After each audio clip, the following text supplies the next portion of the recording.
नबी सल्लल्लाहु अलैहि वसल्लम हदीस सुना रहे हैं कि अल्लाह रब्बुल इज़्ज़त ने, हदीस कुदसी है, एक दफ़ा फरमाया, जिब्राइल जाओ फलानी बस्ती को उलट के रख दो, यूं उलट दो, यूं उलट दो। या अल्लाह, वहां तो एक ऐसा बंदा भी है जो पलक झपकते भी आपकी बुराई नहीं करता, और आपकी इबादत इबादत इबादत, बुराई मतलब किसी को बुरा भला नहीं कहता, अपने काम से काम, और सारा दिन रोजा सारी रात इबादत करता है। हदीस का मफहूम है कि नेक लोगों में शुमार है। या अल्लाह, फरमाया जिब्राइल उसे सबसे पहले पलटो, उसे सबसे पहले अजाब दो, क्योंकि उसके सामने मेरे हुक्म तोड़े जा रहे हैं। उसके नाक के ऊपर मक्खी नहीं बैठ रही, उसके सर पे जू नहीं रेंग रही, उसको इतना भी नहीं पता चल रहा कि इतने बड़े रब का हुक्म तोड़ा जा रहा है, उसको मैंने मना करना है। ये तबलीग का काम, ये हम जो आप आपस में एक दूसरे के साथ कर रहे हैं, कोई छोटा काम नहीं है, ये जिम्मेदारी भी है सबकी, सबकी जिम्मेदारी है।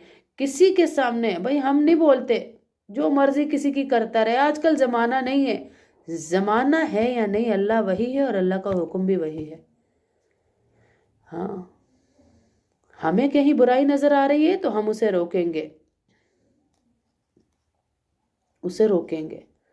हम घर में हैं तो भी हम मसऊल हैं, हमसे जवाब तलब किया जाएगा। जैसे एक प्रिंसिपल से स्कूल के बारे में जवाब तलब किया जाता है ना, कि आपने स्कूल की इंतजामिया का क्या हाल किया, ऐसे ही हमसे भी जवाब तलब किया जाएगा कि अपने घर में कितना दीन लागू किया। हाँ, कितना नमाज का कहा। जी बच्चे सुनते नहीं, आई थे उम्रा ना दिया, जवानियाँ जवानियाँ, इस जवानी का वबाल ना बनाए अपने लिए और अपने बच्चों के लिए। पूछा जाएगा आपसे, अपने बच्चों को नमाज का कहा था नहीं कहा था, नेकी का कहा था नहीं कहा था। आप मेहंदी के फंक्शन में जाके सिर्फ यूं करके बैठ जाए, मैं केड़ा फिर नच्ची सा, असी नच्चे थे नहीं ना, जाना ते पैंदा की करिए। नहीं, आप गई हैं, आपको कम से कम बोलना तो चाहिए था कि ये गलत है, इससे अल्लाह को ललकार रहे हो, नहीं जाना चाहिए था आपको।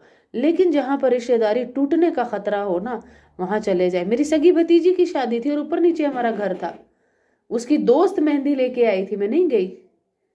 पहले दर्ज दे के आई हूँ उसके घर पे, दर्ज दिया है, क्योंकि एक दिन बाद उसकी शादी थी, दर्ज दिया, समझाया बच्चियां क्या करें अपने घरों में जाके। उसके बाद उसकी दोस्त आई, वो फूल लाई और हाथों पे मेहंदियां मूंदियां रखने लगी, तो मैं अपने घर चली गई।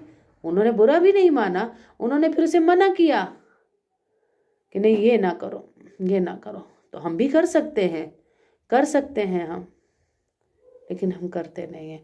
तो ये वाली हदीस बहुत डराने वाली हदीस है, और आयत भी बहुत डराने वाली है कि तुम्हें पकड़ा जाएगा। जान रखो कि अल्लाह का अज़ाब बड़ा सख्त है। तुम सिर्फ